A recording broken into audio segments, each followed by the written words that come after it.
வணக்கம். நான் பாக்யா Ashok, reiki grand master and tarot card reader. அனைவருக்கும் இனிய புத்தாண்டு நல்வாழ்த்துக்கள். வரக்கூடிய 2022 ஆண்டோட பலன்கள் என்ன அப்படின்றத இப்போ நம்ம டாரோ ரீடிங் மூலியமாக பார்க்க போகிறோம்.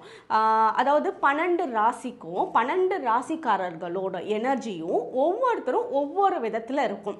அதாவது எனர்ஜி பேஸ் அப்படின்னா என்னென்னா அவங்களோட யோசிக்கிற விதம், செயல்படுற விதம், ஸோ அவங்களோட தாட்ஸ் எல்லாம் வந்து ஒவ்வொரு விதமும் ஒவ்வொரு மாதிரி இருக்கும். இப்போ மேஷராசிக்காரர்களோட சிந்தனைகள் ஒரு மாதிரி இருக்கும், அதாவது அவங்களோட எனர்ஜி கனெக்ஷன்ஸ் ஒரு மாதிரி இருக்கும். ரிஷப ராசிக்காரர்களுக்கு ஒரு மாதிரி இருக்கும். ஸோ அந்த பேஸில் ஒவ்வொரு ராசிக்காரர்களுக்கும் இந்த 2022 ஆண்டு என்ன மாதிரி விஷயங்களை கொடுக்கும் அப்படின்றத நம்ம டாரோ ரீடிங் கைடன்ஸ் மூலமாக பார்க்கலாம்.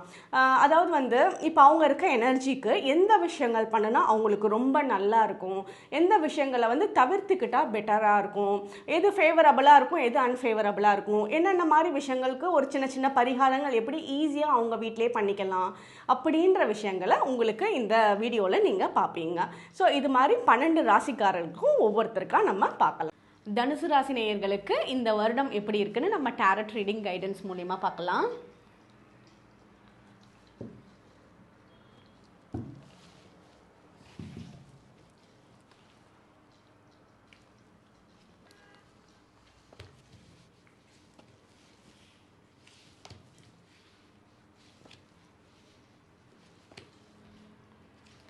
ஓகே,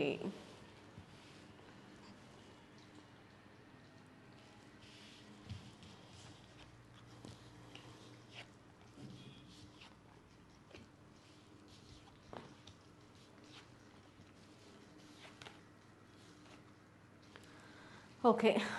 தனுசு ராசி நேயர்கள் வந்து நியூ ஸ்டார்ட் பண்ணுறதுக்கு சான்சஸ் இருக்குது. ஏதாவது இப்போ லேடிஸாக இருக்கீங்க அப்படின்னா ஒரு சின்னதாக நம்ம ஏதாவது வீட்டில் இருக்கோம், ஏதாவது நம்ம பண்ணணும், ஒரு சின்ன பிஸ்னஸ் பண்ணலாம் அப்படின்னா அந்த நியூ ஸ்டார்ட் பண்ணுறதுக்கு உண்டான வாய்ப்பு இந்த வருஷம் வந்து உங்களுக்கு க்ரியேட் ஆகும். அதாவது ஒரு டெய்லரிங் பண்ணலாம், ஒரு துணி வாங்கி விற்கலாம், ஒரு சின்ன கடை வைக்கலாம். அந்த மாதிரி உங்களுக்கு ஒரு நியூ ஸ்டார்ட் இருக்கும். இல்லை ஏற்கனவே பண்ணிட்டு இருக்கீங்க பிஸ்னஸ்னால் அவங்க வந்து இன்னும் அதில் வந்து புதுசாக வந்து ஆட் பண்ணுவீங்க. நியூ ஸ்டார்ட்டில் வந்து ஒரு அது பெட்டராக இருக்கும்னு வச்சுக்கோங்களேன். புதுசாக நீங்கள் ஆட் பண்ணுற விஷயங்களும் உங்களுக்கு பெட்டரான இன்கம்மை கொடுக்கறதுக்கான வாய்ப்பு ரொம்ப நல்லா இருக்குது.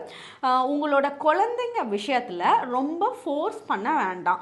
இப்போ குழந்தைங்க வந்து நான் இது படிக்கிறேன் அப்படின்னு சொன்னாங்கன்னா நீ இல்லை இது படிக்கக்கூடாது, நீ இதுதான் படிக்கணும் அப்படின்ற மாதிரி சொல்கிறது. இல்லை ஒரு சின்ன சின்ன விஷயம் வீட்டிலேயே வந்து சாப்பிட்றதுல குழந்தைங்க நான் இதுதான் சாப்பிடுவேன் அப்படின்னா பேரண்ட்ஸ் வந்து கைட் பண்ணி தான் ஆகணும். பட் கொஞ்சம் ஃப்ளெக்சிபிளாக கைட் பண்ணுங்கள். ஏன்னா வந்து அவங்களுக்கு ஓவர் ஸ்ட்ரெஸ்ஸை வந்து நீங்கள் புகுத்துற மாதிரி இருக்குது குழந்தைங்க கிட்ட. ஸோ ரொம்ப குழந்தைங்களை வந்து ரொம்ப ஃபோர்ஸ் பண்ணி எதுவும் பண்ண வைக்க வேணாம். அவங்களோட ஃப்ளோவில் ஓரளவுக்கு விட்டு ஃப்ளெக்சிபிளாக இருக்கிறது பெட்டர். ரொம்ப ரிஜிடாக இருக்க வேணாம் குழந்தைங்க கிட்ட. அதுக்கப்புறம் நீங்கள் முடிஞ்ச அளவுக்கு வந்து டெய்லியும் காலையில் ஹனுமானோட வழிபாடு பண்ணுங்க, ஆஞ்சநேயரை வேண்டுங்க. முடிஞ்ச ஆஞ்சநேயர் கோயிலுக்கு போயிட்டு வாங்க, ஹனுமான் சாலிசா படிங்க வீட்டிலையே. சப்போஸ் அது படிக்க முடியலன்னா கூட ஒரு யூடியூப்பில் வந்து ஹனுமான் சாலிசா போட்டு விட்டு அப்படியே கேட்டுகிட்டே கூட நீங்கள் வேறு வேலை செய்யுங்க. செவ்வாய்க்கிழமை முடிஞ்ச அளவுக்கு ஹனுமான் வேண்டுதல் வச்சிங்க அப்படின்னா உங்களுக்கு நிறைய விஷயங்கள் ஃபேவரபுளாக ஏற்படுறதுக்கான சான்சஸ் இருக்குது. கொஞ்சம் தேர்ட் ஐ சக்ரா இம்பேலன்ஸ்டாக இருக்குது. அதனால என்ன ஆகும்னா ஹெல்த் ரீதியாக தேர்ட் ஐ சக்ரா இம்பேலன்ஸ்டாக இருக்கப்போ ஹெல்த் ரீதியாக வந்து உங்களுக்கு மைக்ரைன் ப்ராப்ளம் இருக்கிறது, சைனஸ் ப்ராப்ளம் இருக்கிறது, கொஞ்சம் சளி பிடிக்கிறது, காது ரிலேட்டடாக ஏதாவது சின்ன சின்ன பிரச்சனைகள், பல்வலி மாதிரி அது வரும். வந்து சரியாக போயிட்டு அதாவது லாங் டேர்முக்கு கிடையாது. இந்த மாதிரி சின்ன சின்ன பிரச்சனைகள் வந்து தொண்டை வலி, இந்த மாதிரி குட்டி குட்டி பிரச்சனைகள் வந்து சரியாக போகிறதுக்கு உண்டான எனர்ஜி தான் இந்த டைமுக்கு உங்களுக்கு இருக்குது. ரொம்ப ஸ்ட்ரெஸ் எடுத்துக்க வேண்டாம். இந்த தேர்ட் ஐ சக்ரா இம்பேலன்ஸ்டாக இருந்தால் ஒரு விஷயம் ஒருத்தவங்க சொல்லிட்டாங்கன்னா அது கொஞ்சம் ஓவராக மைண்டில் எடுத்துக்குவீங்க. ஜஸ்ட் டோன்ட் கேர்னு போகாமல் ஓவராக மைண்டில் எடுத்துக்கக்கூடிய வாய்ப்பு இந்த வருஷம் இருக்குது. அதை ஜஸ்ட் டோன்ட் கேர் அப்படின்ற மாதிரி போயிட்டோல அப்படின்ற மாதிரி விட்டுட்டீங்கன்னாலே நீங்கள் ரிலாக்ஸாக இருப்பீங்க. உங்களோட க்ரோத் வந்து நல்லா இருக்குது. பணம் வந்து உங்களுக்கு நல்ல பண வரவு ஏற்படும். பண வரவில் வந்து நீங்கள் எந்த ஒரு கவலையும் பட வேண்டாம். உங்களோட எஃபர்ட் நீங்கள் எவ்வளோ போடுறீங்களோ அதுக்குண்டான பண வர வந்து இருந்தே தீரும். உங்களுக்கு வர வேண்டிய பணமும் வந்துடும், நீங்கள் போடுற உழைப்புக்குண்டான ஊதியமும் கரெக்டாக உங்கள் கையில் வந்துடும். ஸோ பணத்தடங்கல்கள் வந்து இந்த வருஷம் உங்களுக்கு ஏற்படாது, கரெக்டாக வர்றதுக்கு உண்டான சான்சஸ் இருக்குது. கடனை வந்து தீர்க்கறதுக்கு உண்டான வாய்ப்பு இந்த வருஷம் ரொம்ப நல்லாவே இருக்குது.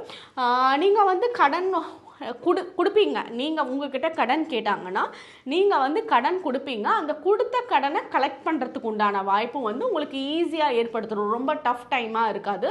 ஸோ பண ரீதியாக வந்து நீங்கள் கொடுக்கறது வாங்கிறது ரெண்டுமே உங்களுக்கு வந்து ஃபேவரபுளாக தான் இருக்கும், ரொம்ப டிஸ்டர்பன்சஸ் வந்து ஏற்படாது.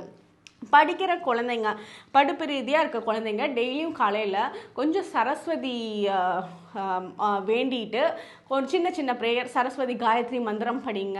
ஒரு சரஸ்வதி ஃபோட்டோ, சாமி ஃபோட்டோ வச்சுட்டு அந்த இடத்துல உட்காந்து படிங்க.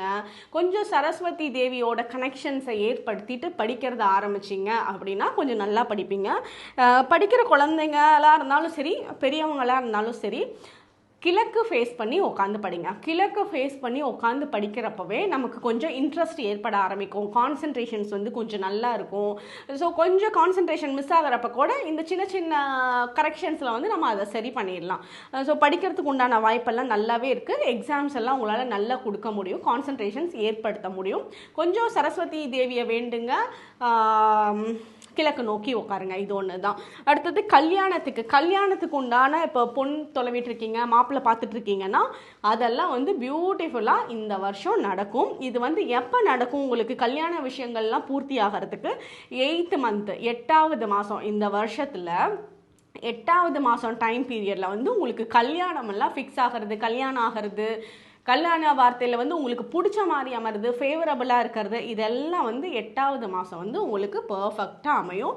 நீங்கள் வந்து ட்ரஸ்ட்டு வைக்கலாம், நீங்கள் ஒரு நம்பிக்கையாக எடுத்துகிட்டு போகலாம். எந்த ஒரு பிரேக்கெல்லாம் வந்து உங்களுக்கு அதிகமாக ஜாஸ்தியாக கிடையாது இந்த வருஷம். ஸோ அந்த ஃப்ளோ வந்து பர்ஃபெக்டாக போயிட்டுருக்கு. உங்களோட மைண்டு சம்டைம்ஸ் நெகட்டிவ் தாட்ஸாக நீங்கள் தான் நினச்சிக்குவீங்க, அவ்வளோதானே தவிர நடக்கக்கூடிய விஷயங்கள் பர்ஃபெக்டாக நடக்கும். ஸோ நீங்களே பாசிட்டிவாக இருந்துட்டீங்க அப்படின்னா அதை வந்து அதோட பலனை வந்து பார்த்தே தீருவீங்க கண்டிப்பாக. உங்களுக்கு நல்ல பலன் வந்து ஏற்படக்கூடிய டைம். தேர்ட் ஐ சக்ரா இம்பேலன்ஸ்டாக இருக்கிறதுக்கு மட்டும் ஒரு சின்ன சின்ன மெடிடேஷன்ஸ் பண்ணுங்கள். தேர்ட் ஐ சக்ரா ஹீலிங் பண்ண தெரிஞ்சவங்க தேர்ட் ஐ சக்ராவோட ஹீலிங் பண்ணுங்கள். அது எதுவுமே இது தெரியலை அப்படின்னா நீங்கள் வந்து கடவுள் வந்து டியூஸ்டே அன்னைக்கு ஹனுமானை வேண்டுங்க, சரஸ்வதி தேவியை வேண்டுங்க. இந்த மாதிரி சின்ன சின்ன இது ஏற்படுத்தினீங்கனாலே உங்களுக்கு பெட்டராக இருக்குது, வேறு எந்த பிரச்சனையுமே இல்லை. ஸோ இந்த வருஷம் சூப்பராக இருக்குது. அனைவருக்கும் இனிய புத்தாண்டு நல்வாழ்த்துக்கள். ஸ்ரீ குபேரன் டிவியை பார்த்தமைக்கு நன்றிகள். மேலும் இது போன்ற தகவல்களை தெரிந்து கொள்ள ஸ்ரீ குபேரன் டிவியை சப்ஸ்கிரைப் செய்யுங்கள். மறக்காமல் பெல் ஐக்கானை கிளிக் செய்யுங்கள்.